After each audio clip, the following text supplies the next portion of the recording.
bonjour à tous. On est là pour louer notre Dieu, ce merveilleux Dieu.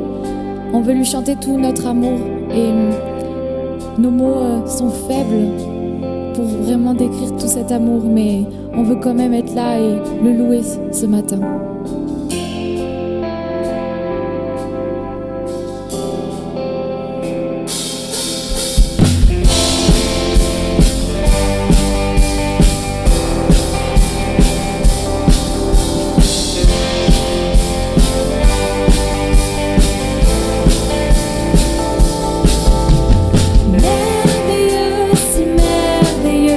Et ton immense amour, ta croix proclame la grâce de Dieu sur moi. Personne n'a vu ni entendu et nul ne peut saisir combien Dieu merveilleux, je t'aime.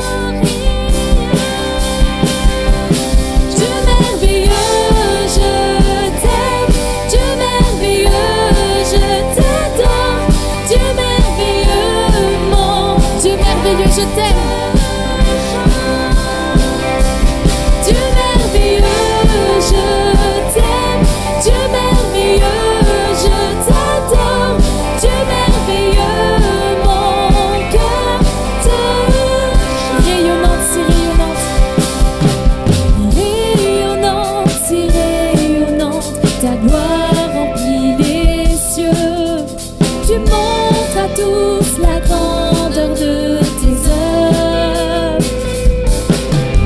la beauté de ta majesté pousse mon cœur à chanter. Combien tu es splendide, Dieu merveilleux, je t'aime. Dieu merveilleux, je t'aime, Dieu merveilleux, je t'adore, Dieu merveilleux. On déclare notre flamme à notre Dieu, à notre amour. Dieu merveilleux, je t'aime, Dieu merveilleux, je t'adore, Dieu merveilleux. Encore Dieu merveilleux, je t'aime. Dieu merveilleux, je t'aime, Dieu merveilleux, je t'adore, Dieu merveilleux, mon cœur te chante. Tu m'as révélé à nouveau tes merveilles.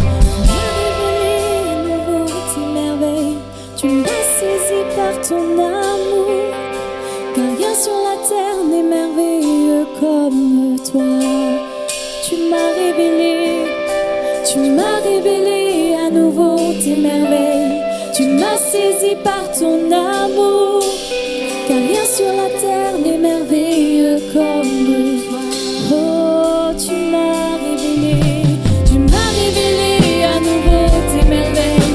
Tu m'as saisi par ton amour, car rien sur la terre n'est merveilleux. Tu m'as révélé à nouveau tes merveilles. Tu m'as saisi par ton amour. Encore une fois, tu m'as révélé à nouveau tes merveilles. Comme toi, tu m'as révélé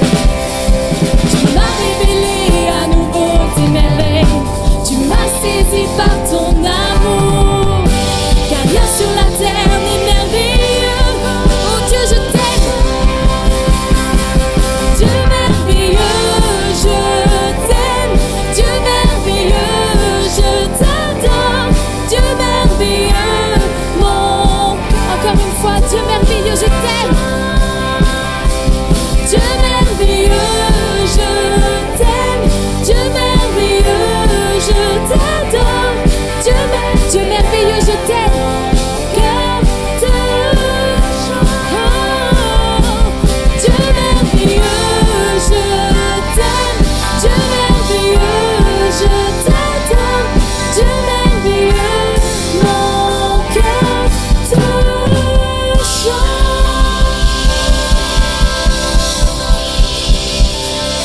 Merci Seigneur pour tout ton amour. Tu es un Dieu si grand, Jésus.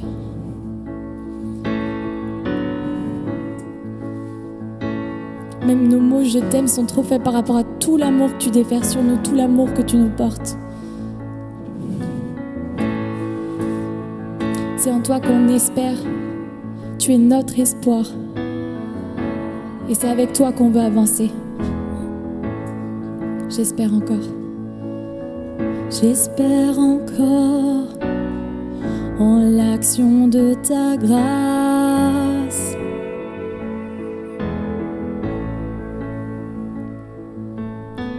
Là où l'échec prononce ses menaces, j'avance au nom de celui qui a affronté la mort pour qu'en sa grâce aujourd'hui, j'espère encore. Tu es le Dieu de l'impossible. Tu es le Dieu de l'impossible.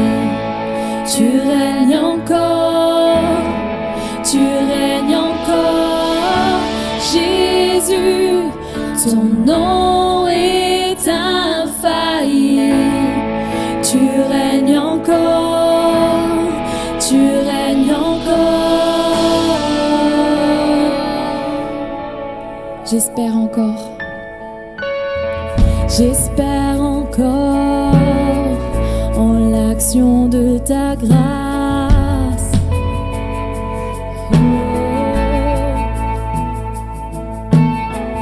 Là où le doute de la foi prend la place, j'avance en ton nom, Seigneur. J'avance au nom de celui dont on a brisé le corps à travers l'ombre et la nuit. J'espère encore, on espère en toi, Seigneur. Tu es le Dieu de l'impossible. Tu es le Dieu de l'impossible. Tu règnes encore. Tu règnes encore. Jésus, ton nom est infaillible. Tu règnes encore. Tu es le Dieu. Tu règnes encore. Tu es le Dieu de l'impossible. Tu règnes encore. Tu règnes encore. Jésus, ton nom est infaillible. Tu règnes encore. Proclame encore, tu es le Dieu de l'impossible. Tu es le Dieu de l'impossible. Tu règnes encore. Tu règnes encore. Jésus, ton nom est infaillible. Tu règnes. Oh, il règne encore. Tu es le Dieu de l'impossible. Tu règnes encore. Tu es le Dieu de l'impossible. Tu règnes encore. Tu règnes encore. Jésus, ton nom est infaillible. Tu règnes encore. Tu règnes encore.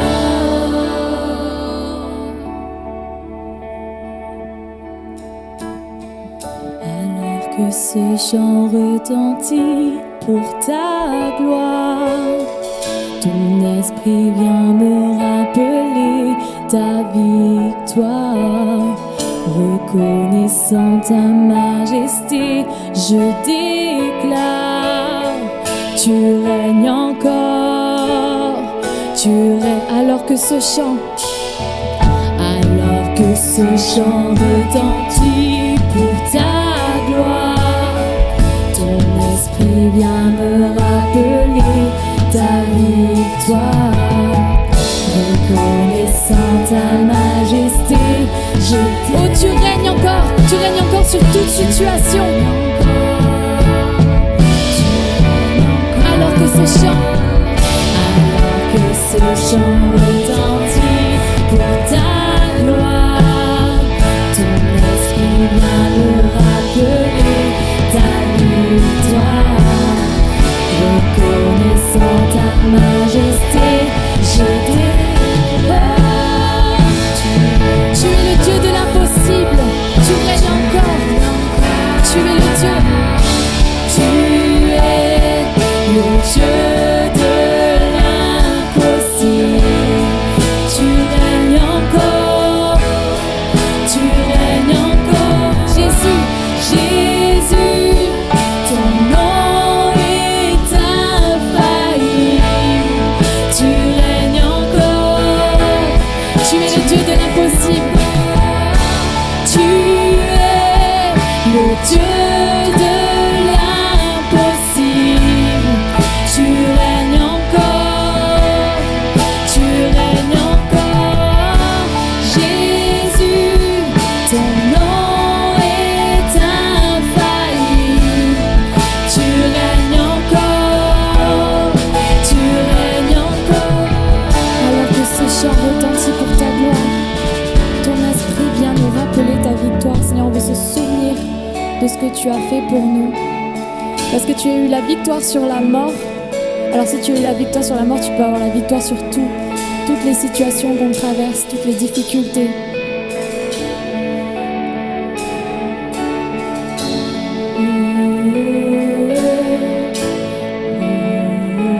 Alors que ce chant Alors que ce chant retentit pour ta gloire, ton esprit vient me rappeler ta victoire. Reconnaissant ta majesté, je déclare, tu règnes encore. Alors nous déclarons qu'il règne encore alors que ce chant Alors que ce chant retentit pour ta gloire, ton esprit vient me rappeler ta victoire. Reconnaissant ta majesté, je déclare, tu règnes encore. alors que ce chant Alors que ce chant retentit pour ta gloire, ton esprit vient me rappeler ta victoire. Reconnaissant ta majesté, je déclare, tu règnes encore. alors que ce chant retentit pour ta gloire, Alors que ce chant retentit pour ta gloire, ton esprit vient me rappeler ta victoire. Reconnaissant ta majesté, je déclare, tu règnes encore. tu es le Dieu de l'impossible. Tu es le Dieu de l'impossible. Tu règnes encore. Tu règnes encore. Jésus, ton nom est infaillible. Tu règnes encore. Tu es le Dieu de l'impossible. Tu es le Dieu de l'impossible. Tu règnes encore. Tu règnes en Jésus, Jésus, ton nom est infaillible. Tu règnes encore. Tu règnes encore. mon espoir est assuré à la croix. Mon espoir est assuré à la croix.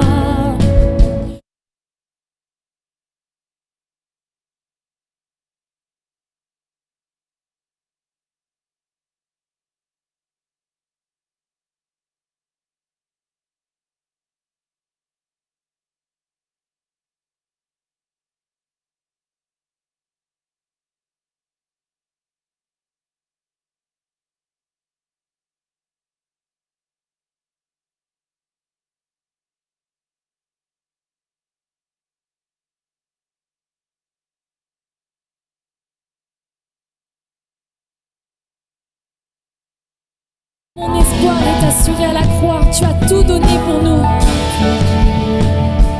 Mon espoir est assuré à la croix. Tu as tout donné, tu nous as rachetés. Cet espoir est une encre pour mon âme, inébranlable et notre Dieu.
situations, on apprend des choses qui nous font peur et les mots ils sonnent comme ils ont des résonances qui nous font peur. Et on se dit, c'est tellement petit à côté de Dieu. Dieu est plus grand que tout ce que tu as entendu. Tout ce qui te fait peur, tout ce qui te donne des craintes. Mais Dieu est plus grand que ça. Et même on peut en rire de ces choses-là, tellement que Dieu est plus grand que ça. Et nous, on choisit d'être avec Dieu.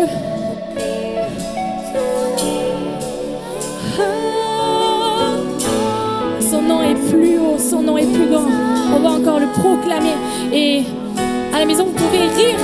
Vous pouvez rire des choses que vous avez entendues et qui vous ont fait peur et se dire en fait, mais non, c'est rien. Dieu est plus grand. Son nom est plus haut que tout ça. On va le proclamer encore. Ton nom est plus haut. Ton nom est plus grand. Mon espoir est en toi. Ta parole est certaine. Ta parole est certaine. Tes promesses sont parfaites. Ton nom est plus haut. Ton nom est plus haut. Ton nom est plus grand. Mon espoir est en toi. Ta parole est certaine.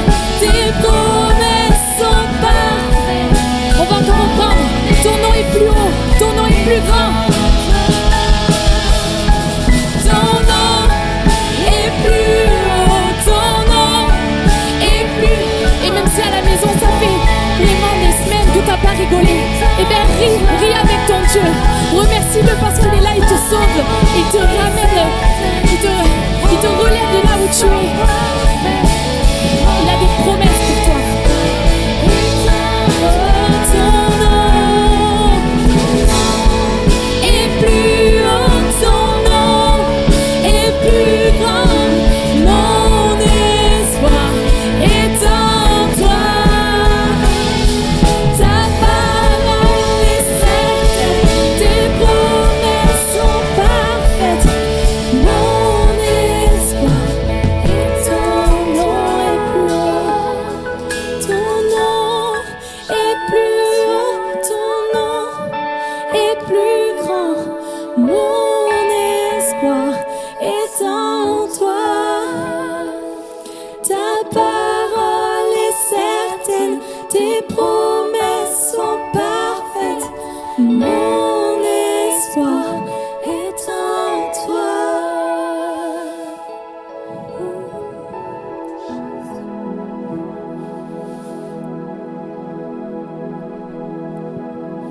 Tu es merveilleux, Seigneur. On ne veut pas oublier ce que tu as fait pour nous, tout le sacrifice que tu as fait pour nous. Alors ramène-nous à la croix, Seigneur. Merci pour tout ce que tu as fait pour nous. Merci juste parce que chaque jour on peut se dire qu'il y a espoir grâce à ton nom, grâce à toi. Amen. Tu m'as émerveillé. Tu m'as émerveillé par tant de beauté et le cœur à genoux. Seigneur, je donne tout.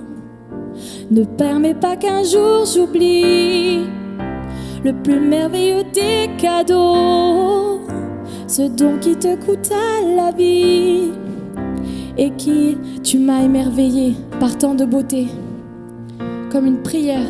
Tu m'as émerveillé par tant de beauté et le cœur à genoux. Seigneur, je donne tout. Ne permets pas qu'un jour j'oublie le plus merveilleux des cadeaux, ce don qui te coûta la vie et qui a pris ma femme. Ramène-moi à la croix.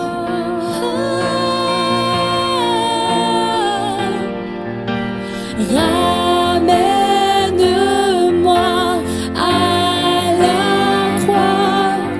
Je tombe à genoux devant ton amour. Ton amour est si puissant. suffisant. Tu m'as émerveillé. Tu m'as émerveillé par tant de beauté. Et le cœur à genoux, Seigneur, je donne tout. T'adorer pour l'éternité, demeurer toujours près de toi, libre du poids de mon péché. On va reprendre. Tu m'as émerveillé par tant de beauté. Oh, tu m'as émerveillé par tant de beauté. Et le cœur à genoux, Seigneur, je donne tout. T'adorer pour l'éternité, demeurer toujours près de toi, libre du poids de mon péché, prosterné devant le roi.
Tu es devenu péché.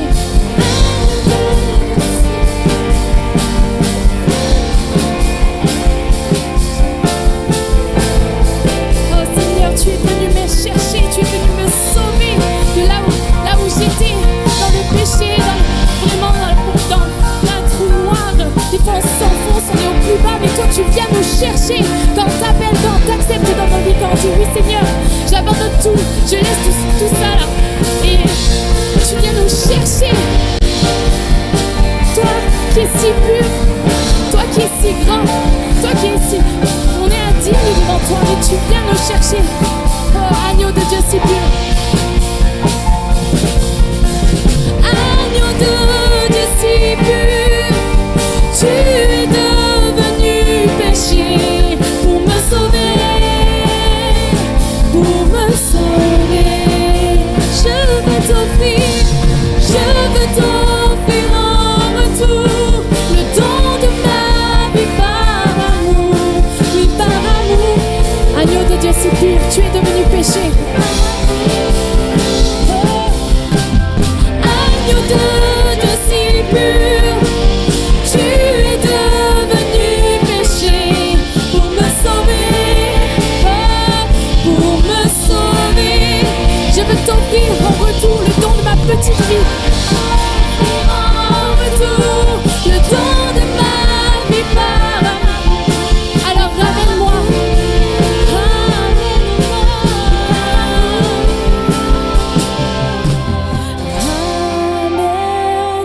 Ramène-moi à la croix.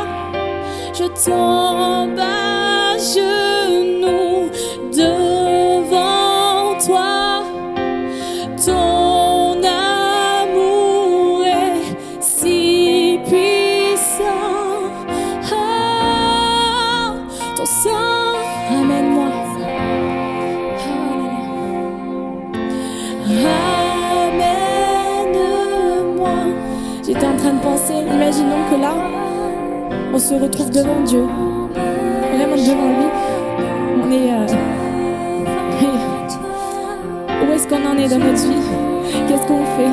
Est-ce qu'on est dans sa volonté?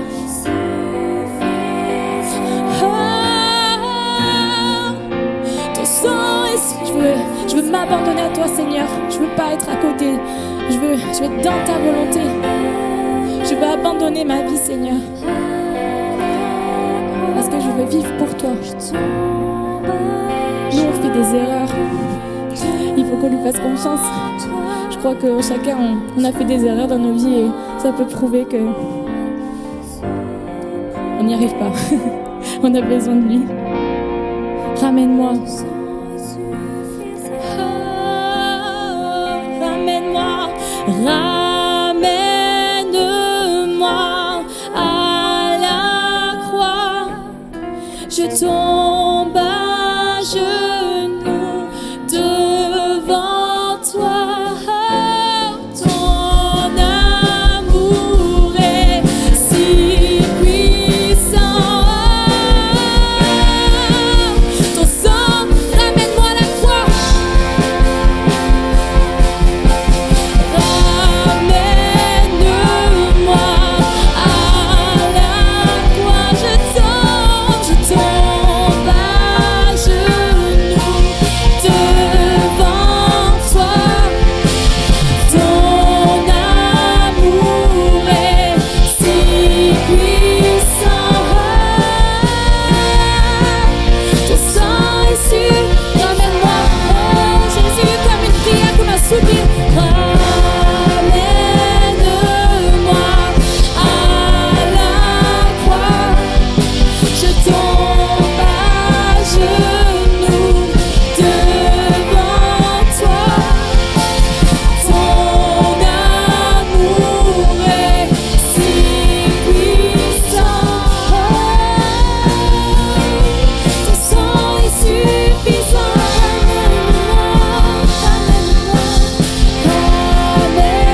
Ramène-moi à la croix.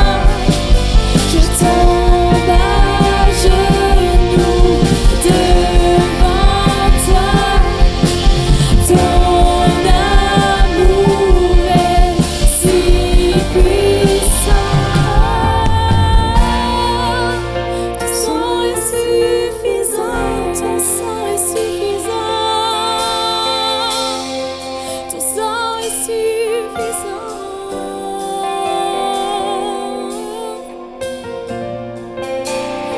est suffisant.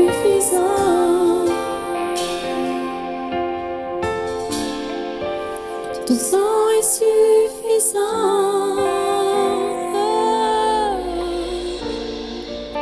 Ton sang est suffisant. Ton sang est suffisant.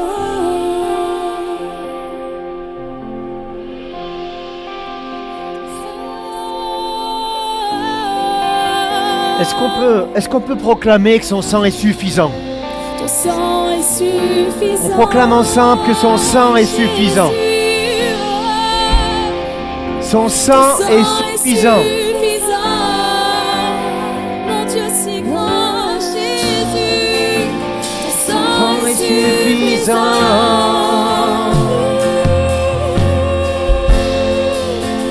Son sang est suffisant. Le sang de Jésus. Ton sang est suffisant. Alléluia. Oh, oh, Ton oh. sang est suffisant.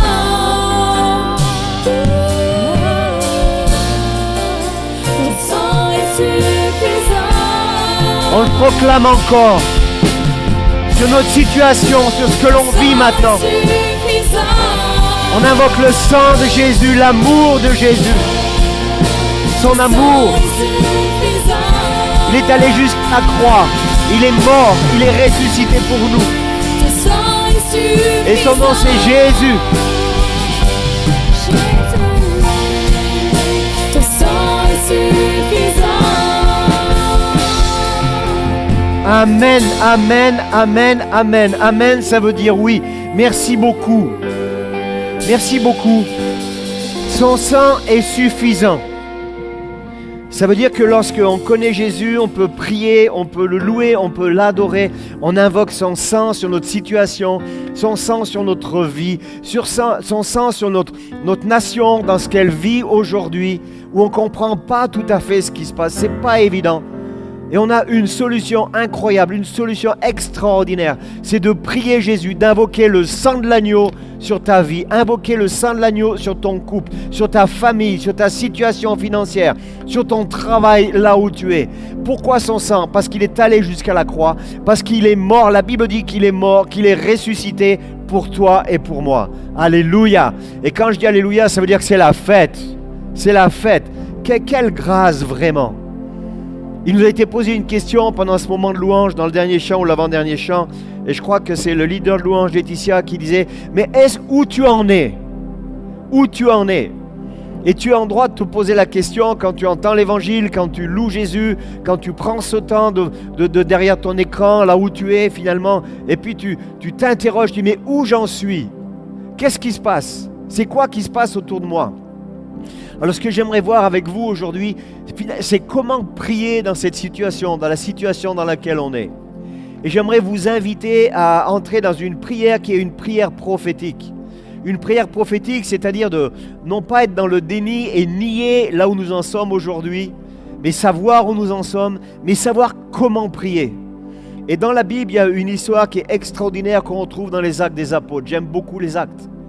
Et quand on me pose la question où on en est aujourd'hui dans ce qu'on vit, ma prière, elle est très simple, la réponse est facile, vous allez tous l'entendre et puis peut-être la prendre pour vous, je vous encourage.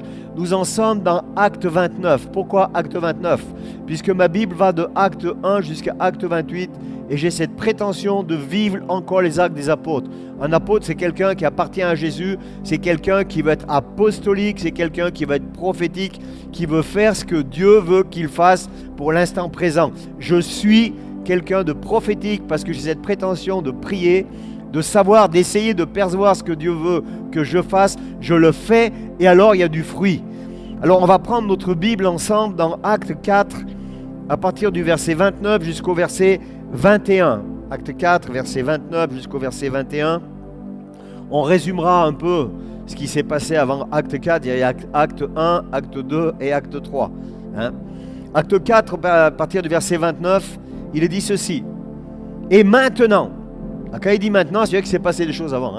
Et maintenant, Seigneur, sois attentif à leurs menaces et donne à tes serviteurs d'annoncer ta parole avec une pleine assurance. Déploie ta puissance pour qu'il se produise des guérisons, des signes miraculeux, des prodiges par le nom de ton saint serviteur Jésus. J'ai l'impression qu'on peut tous prier de cette façon-là et dire déploie ta puissance pour qu'il se produise des guérisons, des signes miraculeux, des prodiges par le nom de ton saint serviteur Jésus. Verset 31, quand ils eurent prié, l'endroit où ils étaient rassemblés trembla. Ils furent tous remplis du Saint-Esprit et ils annonçaient la parole de Dieu avec assurance. Dire qu'il s'est passé quelque chose pour en arriver à ce niveau-là où il y a le lieu qui est, dans lequel ils sont rassemblés, va prier parce qu'il y a une ferme assurance qui est là, il y a une prière qui se produit. Donc si on situe ce qui se passe dans Acte 4, bien avant on voit qu'il y a un homme qui est boiteux de naissance, qui est installé tous les jours à la porte du temple. Et puis il y a deux apôtres, c'est Pierre et Jean, qui vont passer ce jour-là. Alors je pense qu'ils passaient régulièrement devant la porte du temple, mais il y a un moment favorable où Pierre et Jean vont passer devant la porte du temple dans Acte 4 là. Et puis cet homme-là qui est boiteux de naissance, qui est amené tous les jours devant la porte du temple, il va être confronté à la présence de Pierre et de Jean. Et puis Pierre et Jean qui sont émus de compassion par cet homme-là, ils vont dire quelque chose d'extraordinaire. Ils vont dire, écoute, moi j'ai rien. Et c'est un peu peut-être ta situation, c'est ma situation. Moi j'ai rien devant quelqu'un qui est handicapé, je ne sais pas quoi faire. Et ils vont dire tous les deux, j'ai rien, mais ce que j'ai, je te le donne. Au nom de Jésus-Christ, lève-toi et marche. Waouh, quelle parole de foi. Et à ce moment-là, cet homme qui est boiteux, qui est handicapé de naissance, qu'est-ce qu'il va faire? Il va se lever et puis il va marcher. Et pourtant, c'est un temps de tumulte. C'est un temps où la tête de Jean et de Pierre est un peu mise à prix. On va les arrêter, on va le voir plus tard. Et la récompense de cette guérison miraculeuse, c'est quoi? On le voit précédemment. Il est dit que ceci, il est demandé à Pierre et Jean de ne plus annoncer l'évangile. Pourquoi? Parce qu'il y a 5000 personnes qui sont converties. C'est-à-dire que ce qui se passe sous l'onction de Dieu, finalement, on peut dire que ça devient un peu comme un contre-pouvoir. Et les autorités de ce temps-là, les autorités politiques et même les autorités religieuses ont peur de cette croissance, ont peur de l'action de Dieu. Et alors on va arrêter Pierre et Jean et puis on va leur dire de plus annoncer l'évangile, de plus parler de la foi, parce que la croissance est telle. La Bible dit que les prêtres, les commandants des gardes, les sadducéens vont mettre les apôtres en prison. Et là, Pierre et Jean vont être contraints d'expliquer leur foi et de dire finalement qu'ils annoncent Jésus, qu'ils annoncent le salut. Au verset 14, chose surprenante, on les arrête. Mais chose surprenante, c'est qu'au verset 14, il est dit qu'il y avait l'homme qui était guéri, il était avec eux. C'est-à-dire qu'il ne racontait pas des simples histoires, il n'affabulait pas, il n'exagérait pas, puisque cet homme qui était là, boiteux de naissance, il était guéri et il était avec eux. Donc au lieu d'être confondus par la grâce de Dieu et l'amour de Dieu, ils deviennent un peu comme un contre-pouvoir, quelque chose à craindre, un mouvement à craindre, et puis on va leur dire maintenant il faut te taire, n'est-ce pas? Au verset 17-18, ils vont demander donc aux apôtres de ne plus parler de Jésus. Au verset 23, on va les relâcher quand même. Pierre et Jean vont raconter ce qui s'est passé. Écoutez bien, Pierre et Jean vont raconter ce qui s'est passé. Verset 24, on rentre dans le thème. Comment prier? Cette prière prophétique, cette prière apostolique. Au verset 24 de Acte 4, il est dit « Après les avoir écoutés, ils adressèrent tous ensemble à Dieu en disant « Maître, tu es le Dieu qui a créé le ciel et la terre, la mer et tout ce qui s'y trouve. » Ils s'adressent tous ensemble. Ils ne sont pas chacun séparément. Ils sont tous ensemble. Le premier point, s'il y avait un point, puis il y en a tellement, vous allez voir. C'est une prière qui est communautaire, qui est organisée et qui repose sur des éléments concrets, pas sur des fake news. Ils n'ont pas écouté BFM TV, ils n'ont pas écouté le voisin, ils n'ont pas écouté quelqu'un, un bien-pensant qui donnait sa version des faits. Très important, ils ont écouté les acteurs. Et les disciples, tous ceux qui étaient avec Pierre et Jean, ont écouté Pierre et Jean après qu'ils aient fait un compte-rendu. Et ils n'ont même pas discuté ce que Pierre et Jean a dit, ce que Pierre et Jean avaient raconté, ce que Pierre et Jean avaient fait. Ils écoutent attentivement. Ils écoutent les faits. Alléluia. Ils écoutent, les disciples écoutaient Pierre et Jean. Et ils ont les vraies informations. Pour prier et avoir une prière qui porte, il faut avoir les vraies informations. Ne prie plus avec tes émotions et tes sentiments. Mieux, ne prie pas avec ton ressenti. Parce que bien souvent, ce que tu ressens, c'est suite à ton passé, c'est suite à ton désir. Et il y a une partie de tes sentiments qui est dans ces choses-là. Et prier selon ces sentiments, il y a de grandes chances d'être déçu. Donc c'est une analyse de la situation qui finalement va ne pas pousser à critiquer dans le sens négatif de la chose. C'est-à-dire qu'à ce moment-là, quand tu as les vrais éléments, tu as le droit d'observer et d'en tirer des conclusions afin que tu puisses prier. Bien souvent dans le milieu chrétien, on peut observer, on en tire des conclusions, mais on a peur de prier, on a peur de se prononcer parce que soi-disant on va critiquer, on va dire du mal. Oh mais tu sais, la Bible elle me dit, écoute, Dieu quand il t'a créé, il a créé un cerveau, et puis un cervelet pour certains, en principe pour tous. Et quand tu te convertis, Dieu ne vient pas enlever ton cerveau avec ta faculté d'analyser, de critiquer, c'est-à-dire de critiquer, d'en tirer une conclusion qui soit objective et constructive. Tu as le droit d'être critique par rapport à ce qui se passe aujourd'hui. Il est dit ici qu'ils vont prier d'un commun accord. Prier d'un commun accord, ça veut dire qu'ils ne vont pas se fier aux informations. D'un commun accord, c'est un terme qui implique un accord d'esprit et un accord du cœur. Et l'accord selon le Saint-Esprit et l'accord du cœur, c'est plus que l'unité. Parce que bien souvent, moi qui travaille dans l'unité, qui collabore, qui organise des rassemblements dans l'unité, nous sommes dans l'unité pendant ce moment-là, mais on respecte ces différences de l'un et de l'autre. Mais au niveau de notre cœur, bien souvent, il y a comme, je ne veux pas appeler des compromis, mais certaines choses qu'on ne va pas aborder. Et ici, la situation est tellement grave, tellement importante, qui a une unité de cœur, alléluia, à 100%. Est-ce que vous me suivez? Et une unité dans le Saint-Esprit. Parce que c'est le Saint-Esprit qui va guider la prière. Et ça nous met au défi d'avoir une vie de prière prophétique. Et une vie de prière prophétique, c'est « ô Dieu », en dehors de tes sentiments, tes émotions. C'est factuel. Voilà les faits. Voilà ce qui se passe. Et ô Dieu, toi qui permets ces choses, comment tu veux que je prie? C'est-à-dire, comment tu vois la situation? Ce n'est pas une prière où on demande selon nos besoins, mais elle commence comme ceci, c'est extraordinaire. Maître, toi qui as fait le ciel et la terre, c'est-à-dire qu'ils savent qu'ils s'adressent à un Dieu qui a fait le ciel et la terre. Ils s'adressent à un Dieu qui est omniprésent, qui est omnipotent, qui est omniconscient, qui connaît tout, qui connaît le début de l'histoire, qui connaît la fin de l'histoire. Et toi, tu es au milieu de l'histoire. Est-ce que tu t'adresses quand tu pries à ce Dieu qui a fait le ciel et la terre? Tu as fait le ciel et la terre, sous-entendu, tu connais la situation, tu as la solution. Et la Bible nous montre que dans la majeure partie du temps, la majeure partie du peuple, de l'histoire du peuple hébreu, Dieu était là en relation permanente avec son Dieu, n'est-ce pas?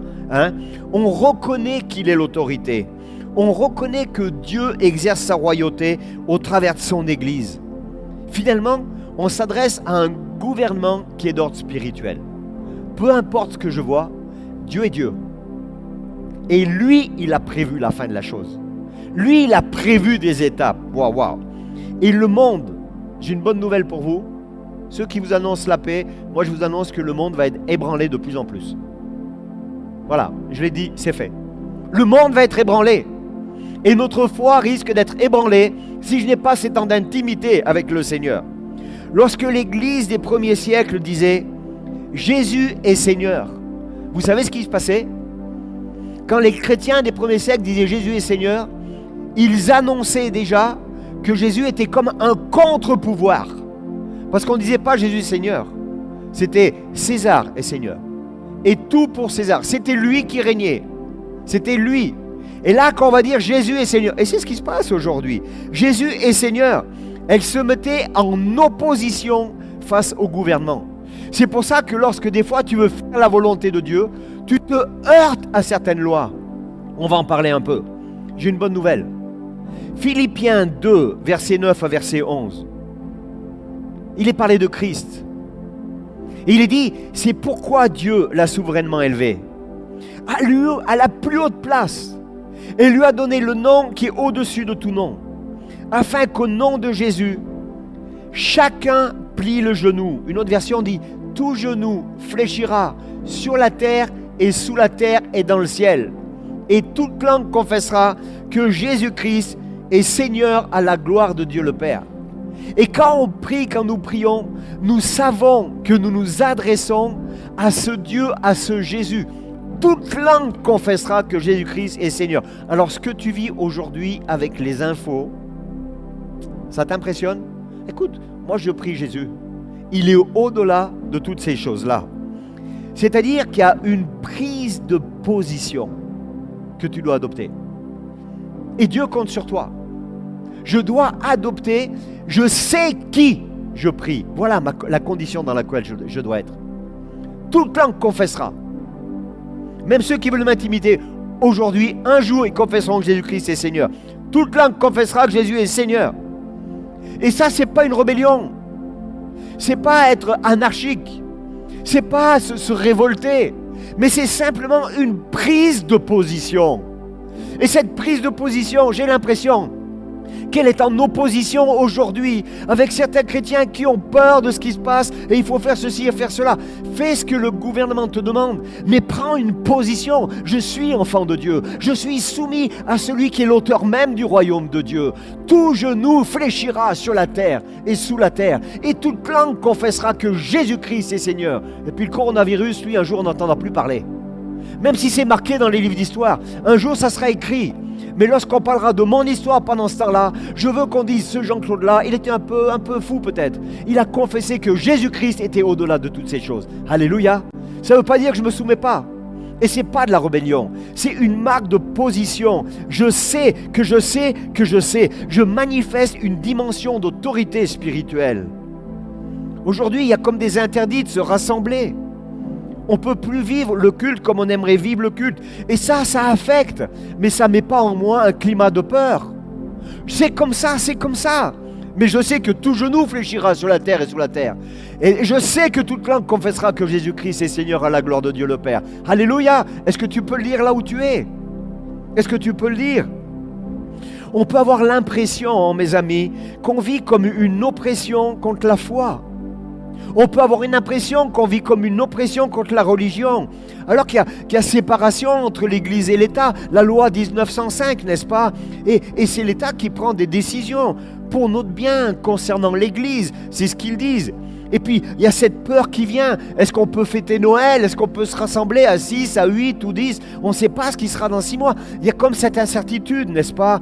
On se sent manipulé et on peut se sentir manipulé. Je ne dis pas qu'on nous sommes manipulés. Mais je pense que 90%, 99,9% des gens se sentent manipulés. Malgré eux, pour des raisons qui peuvent paraître justes, elles sont justes ou pas justes. Moi, franchement, j'en ai rien à faire, c'est pas mon propos. Mais toujours est-il qu'il y a la peur qui est là, qui est sous-jacente. Et dernièrement, je rencontrais quelqu'un qui me disait « Ah, moi, j'ai pas peur ». Eh bien, écoute, j'aimerais te dire, à la lumière de la parole de Dieu, que la peur, écoute bien, la peur, c'est le sentiment fondateur de l'être humain. Et le jour où tu n'as plus peur, tu as un problème. Parce qu'il faut que nous ayons la peur. Après, il faut savoir gérer la peur. Genèse 3. Simplement Genèse 3, verset 9 jusqu'au verset 13. L'Éternel Dieu, avant de mélanger d'autres mots, de dire 13 au lieu de 13 ou 13, bois un peu d'eau, ça fait du bien. Pour l'instant, on peut. Mais l'Éternel Dieu appela l'homme et lui dit: où es-tu? Non mais attends, nous sommes dans le jardin d'Éden là. C'est Genèse, c'est le livre des débuts. Il y a Adam et Ève, ils sont ensemble. Ils sont tout nus, ils profitent de la vie. C'est super beau, c'est super bien, c'est magnifique. Le jardin est extraordinaire. Il n'y a pas de virus, il n'y a rien. Il n'y a pas de pollution, il n'y avait pas d'avion. Il n'y a rien, tout est bon pour eux. Verset 9, Genèse 3. L'Éternel Dieu appela l'homme et lui dit: où es-tu? Il répondit: j'ai entendu ta voix dans le jardin et j'ai eu peur. Premier sentiment. C'est même pas un sentiment amoureux. Bon, il y a eu Adam et Ève, l'histoire là. J'ai eu peur. Et ça a fait quoi? Regardez le texte. Parce que je suis nu. Donc Dieu vient, il est nu. J'ai eu peur et je me suis caché. Et l'Éternel Dieu dit: qui t'a appris que tu es nu? Bah oui, ils avaient mangé de l'arbre qu'ils ne devaient pas manger. Est-ce que tu as mangé de l'arbre dont je t'avais défendu de manger? L'homme répondit: la femme que tu as mise auprès de moi m'a donné de l'arbre, j'en ai mangé. Et l'Éternel Dieu dit à la femme: pourquoi tu fais ça? La femme répondit: le serpent m'a séduite et j'en ai mangé. Toujours le même principe, hein? Mais il se passe quoi? Ici, ils ont fait ce qu'il ne fallait pas faire. Dieu vient et le premier sentiment qui vient, c'est un sentiment de crainte et c'est un sentiment de peur. C'est un des premiers sentiments que l'homme a éprouvé. Et ce sentiment, comment il l'a géré? Eh bien, il s'est caché. Et comment il l'a géré? Il a menti. Et comment il l'a géré? Il a commencé à dire du mal de celle dont il avait envie. Il était seul, il n'est pas bon que l'homme soit seul. Et Dieu a créé l'homme extraordinaire. Mais comme Dieu sait que ce n'est pas bon pour l'homme d'être seul, pourtant l'homme avait une relation avec Dieu. Donc l'homme par essence n'était déjà pas seul. Dieu va endormir l'homme et lui créer une femme. Donc Adam est là avec sa femme qui est devant lui. Waouh, un moment extraordinaire. Le sentiment qui vient suite au péché, c'est la peur. Et la peur va pousser l'homme à se cacher. La peur va pousser l'homme à dire du mal, même de celle qu'il attendait, de celle dont il avait besoin. Vous savez, aujourd'hui, en réfléchissant un peu, avant de traverser la route, on regarde à droite et à gauche. Savez-vous pourquoi? Parce que j'ai peur d'être écrasé par un véhicule qui arrive. Exactement. Aujourd'hui, on ne dit pas tout aux gens. Même des fois à son conjoint, son conjointe. On ne le dit pas. Pourquoi? Parce qu'on a peur d'être trahi. La prudence, la racine de la prudence, c'est la peur d'être écrasé. La peur de subir quelque chose de pas bien. Dans la relation, la trahison, C'est la peur aussi, la peur d'être trahi. Le manque de confiance, il y a une peur à la place. On ne se marie plus. Pourquoi? Parce qu'on a peur de s'engager. On épargne. Pourquoi? Parce qu'on a peur du lendemain. On reste chez soi. Pourquoi? Parce qu'on a peur de prendre un virus. On ne s'embrasse pas. Pourquoi? Parce qu'on a peur de communiquer quelque chose, etc., etc. Tout ce que tu peux mettre, écoute bien, à la place du mot peur, c'est pour couvrir la peur. La peur, c'est un sentiment fondateur de l'être humain. Aïe, aïe, aïe. J'ai un verset fantastique. Le verset 25, le verset suivant, dans Acte 4. C'est toi qui as dit par le Saint-Esprit, par la bouche de notre Père, ton serviteur David, pourquoi cette agitation parmi les nations?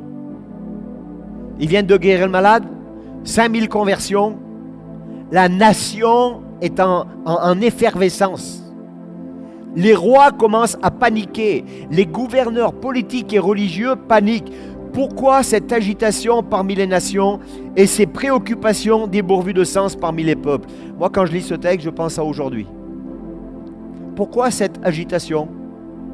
Pourquoi ces préoccupations dépourvues de sens? Donc, juste entre nous, sérieux, il faut voter un texte pour savoir si on peut acheter un sapin. Je respecte. Je me pose la question. Je le partage. Je ne me moque pas. Est-ce qu'on va voter un texte pour savoir si on peut manger des huîtres?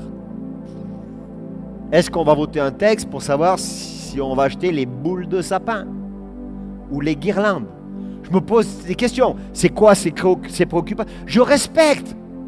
Mais j'ai toujours mon cerveau dans ma tête et je suis en droit de me poser des questions. Peut-être vous ne les posez pas, moi je les pose. Donc la prière, on l'a compris, ce n'est pas une prière selon le ressenti, mais finalement, et c'est le temps dans lequel nous devons être, il me semble, cette prière est située dans le combat là où il se trouve. Et c'est un combat qui est d'ordre spirituel, parce qu'il y a une agitation, parce qu'il y a des préoccupations qui sont dépourvues de sens. Si on doit être à 6 mètres, si on doit être à 8 mètres, si on doit être à 4 mètres, si on peut se balader en se tenant la main, sans se tenir la main. Les enfants, on peut se poser des questions. Cette prière, elle exprime que les disciples ont compris que leur appel et que notre appel à nous, c'est pas un développement personnel, c'est pas d'avoir des biens personnels, c'est pas une réussite sociale, mais il y a une évidence, il y a une opposition qui est d'ordre spirituel. Et dans certains pays, cette opposition existe depuis des années, où ils n'ont pas le droit de prononcer le nom de Jésus. Dans Éphésiens 6, mes amis, comment prier? Éphésiens 6, verset 12, il est dit, c'est pas contre l'homme que nous avons à lutter. D'autres traductions disent, c'est pas contre la chair et le sang, mais c'est contre les autorités, les puissances, les autorités dans les lieux célestes. Alléluia! La prière, c'est pas contre des hommes. Nous prions jamais contre un gouvernement, prions pour notre gouvernement. Ne prions jamais contre quelqu'un, parce que le combat, il est spirituel. Alléluia! Moi, j'aime savoir que le combat, il est spirituel. Et on a besoin de se rappeler, nous, en tant que chrétiens, en tant qu'enfants de Dieu, bénissons notre gouvernement, bénissons les gens qui sont autour de nous. Bénissons ceux qui ne pensent pas pareil. Bénissons ceux qui pensent pareil également. Mais le combat, il est d'ordre spirituel. Verset 26. Les rois de la terre se sont soulevés et les chefs se sont ligués ensemble contre le Seigneur et contre celui qu'il a désigné par action. Voilà le discernement. Les rois de la terre se sont soulevés, les chefs se sont ligués ensemble contre le Seigneur. C'est spirituel le combat, n'est-ce pas? L'Église, elle est regardée. L'Église, elle est observée. Expliquez-moi pourquoi, manque d'informations, je ne sais pas. Quand on a entendu parler de ce virus, en premier on a entendu parler de l'église de Mulhouse avec notre ami Samuel, que je connais bien depuis longtemps, un homme extraordinaire, un pasteur selon le cœur de Dieu. Et pourquoi l'église de Mulhouse? Parce que les gens ne connaissent rien à l'église, le commun des mortels ne connaît pas. Ils ont entendu un rassemblement, un Custer, ça aurait pu être un endroit ou un autre, mais là c'est une église de 1000, 3000 personnes, et on commence à parler de là où c'est arrivé, et les bien-pensants et les mauvais pensants ont fait un amalgame avec l'Église, n'est-ce pas? Et puis on crée maintenant des mesures spéciales pour les lieux de culte.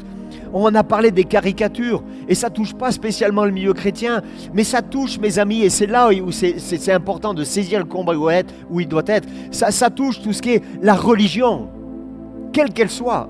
Ça touche la foi, quelle qu'elle soit. Tout est filtré, tout est regardé, tout est observé. La liberté d'expression. Est-ce qu'on peut manifester notre foi en ville, quelle que soit la foi? Tu peux être bouddhiste, tu peux être chrétien, tu peux être islamiste, tu peux être tout ce qui existe. Est-ce que tu as le droit maintenant, c'est juste une question que je pose. Notre foi est moquée. Quelle que soit ta foi, c'est moqué. Regardez chacun d'entre nous. Si tu dis que tu as la foi, que tu crois en Jésus, eh ben tu vas être moqué. Pire, ne dis pas que tu crois en Jésus. Dis que tu aimes Jésus. Alors là, les gens vont rigoler, n'est-ce pas? Notre gouvernement qui veut bien faire, il travaille une loi sur le séparatisme qui vise à éviter les extrémistes. Vous voyez comme les choses se passent. C'est spirituel. C'est spirituel. On veut, et c'est bien de vouloir travailler sur le séparatisme. Et il ne faut pas qu'il y ait l'extrémisme. Je suis absolument d'accord. Dans la parole de Dieu, je ne vois pas d'extrémisme parce que Jésus, on le reconnaissait à l'amour. Et il nous dit que pour nous, on nous reconnaîtra à l'amour qu'on a les uns pour les autres. Alors on travaille comme ça, le séparatisme qui vise à viser les extrémistes. Il y a la peur des extrémistes. Est-ce que vous avez aux US, par exemple, les chrétiens évangéliques, on les appelle comment? Pour certains, des extrémistes, pour d'autres, des conservateurs. Et puis pour un peu que tu dises que tu n'es pas pour l'avortement ou pas d'accord, peu importe le choix que tu fais, ça c'est ton problème, c'est pas le mien, ben tu vas être traité d'extrémiste, tu vas être traité d'être de conservateur. Pourquoi? Parce que le combat, il n'est pas contre les hommes, on s'est trompé de combat. C'est même pas contre les lois. C'est pas contre la chair et le sang, mais c'est contre les principautés, les autorités et les dominations. Regardez, on parle même de stopper l'instruction des enfants à la maison, avec un souci en étant bienveillant. On ne veut pas former des extrémistes. Et c'est bien, il ne faut pas former des extrémistes. Mais est-ce qu'on va pouvoir continuer à faire l'école à la maison, à enseigner la foi à nos enfants? On est en droit de se poser des questions. J'espère que oui. Mais il faut que l'Église mène le bon combat. Acte 5, verset 29, Pierre et les apôtres répondirent. Et c'est là notre réponse. Il faut obéir à Dieu plutôt qu'aux hommes. Il faut obéir à Dieu plutôt qu'aux hommes. Jérémie 42, verset 6. Que cela nous plaise ou pas, nous obéirons à l'Éternel notre Dieu, vers qui nous t'envoyons, afin qu'il nous arrive du bien. Oui, nous obéirons à l'Éternel notre Dieu, que cela nous plaise ou non.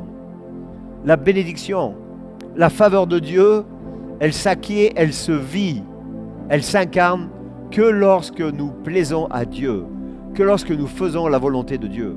Et la volonté de Dieu, ce n'est pas de prier contre tel ou tel homme, de prier contre tel ou tel gouvernement ou tel décret.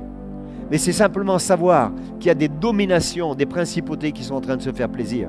Et Dieu attend que l'Église prie par rapport à cela. Dans Romains 13, verset 1, mes amis, il est question de se soumettre aux autorités. Romains 13, verset 1er, que chacun se soumette aux autorités qui nous gouvernent, car toute autorité vient de Dieu, et celles qui existent ont été établies par Dieu. Nous devons obéir à Dieu plutôt qu'aux hommes.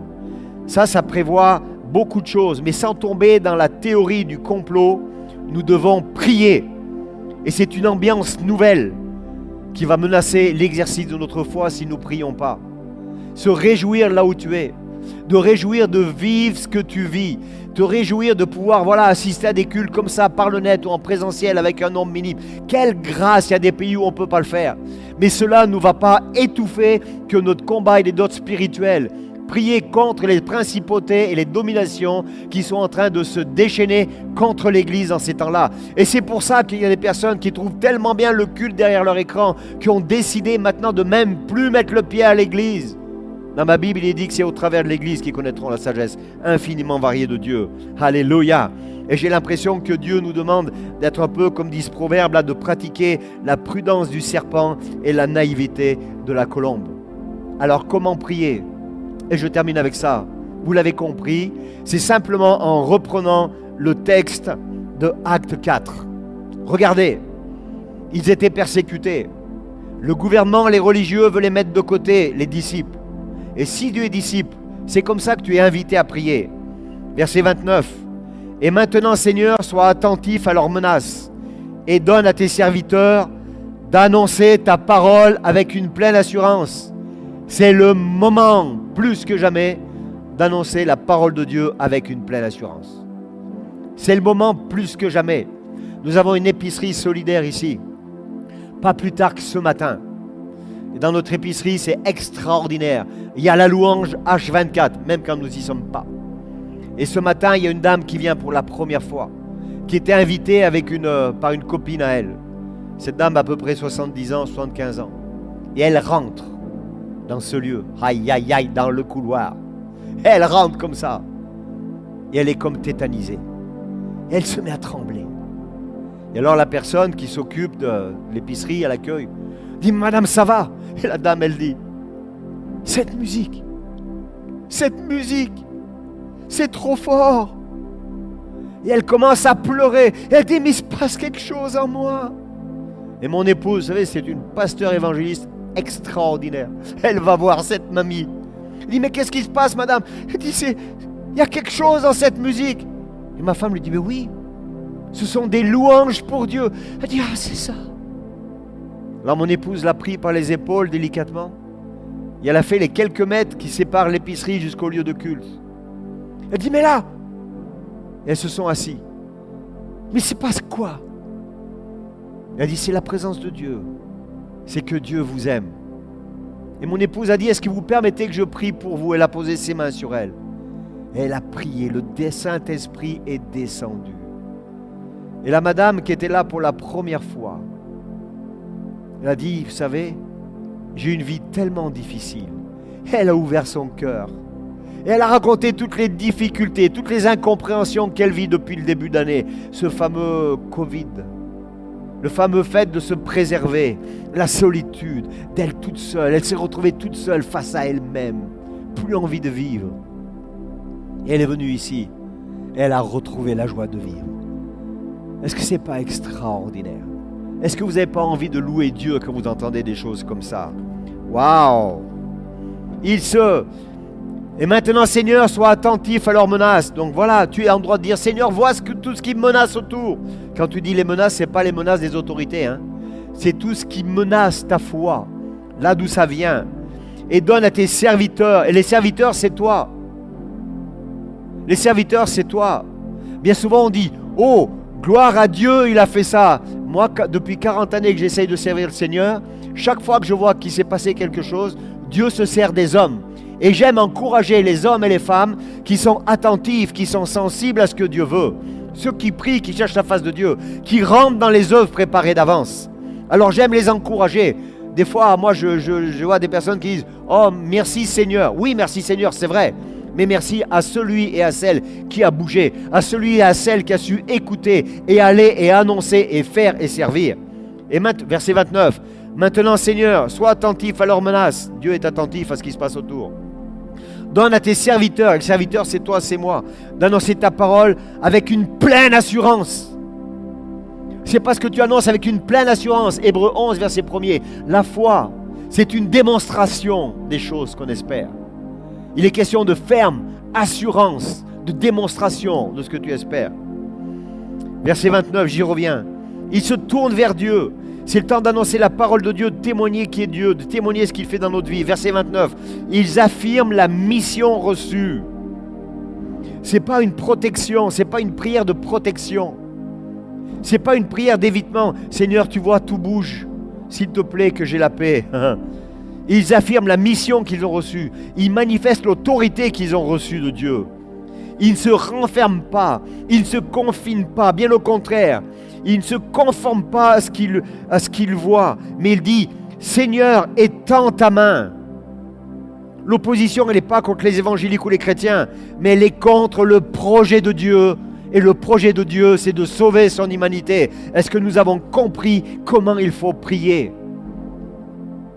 L'opposition est contre le projet de Dieu. Waouh! Et son humanité. Et cette prière, elle prend tout son sens. Maintenant, Seigneur, sois attentif à leurs menaces. Ça, c'est être prophétique. Et la prière prophétique, donne à tes serviteurs. Elle ne parle pas des autres, c'est toi. Donne à tes serviteurs d'annoncer ta parole avec une pleine assurance. Déploie ta puissance. pour qu'il se produise des guérisons. Est-ce que tu es prêt de prier comme ça? Je le lis et après on va le répéter ensemble. Des signes miraculeux, des prodiges par le nom de ton saint serviteur Jésus. On l'a fait ensemble cette prière? Et je terminerai par le verset 31 pour voir le résultat. Qu'on puisse prier ensemble. Et maintenant, Seigneur, sois attentif à leurs menaces. Attention, on va parler de toi. Et donne à tes serviteurs d'annoncer ta parole avec une pleine assurance.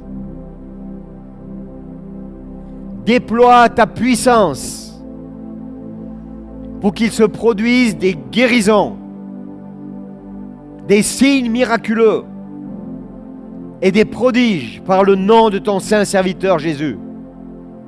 Alléluia. Alors attends-toi à être prêt à témoigner.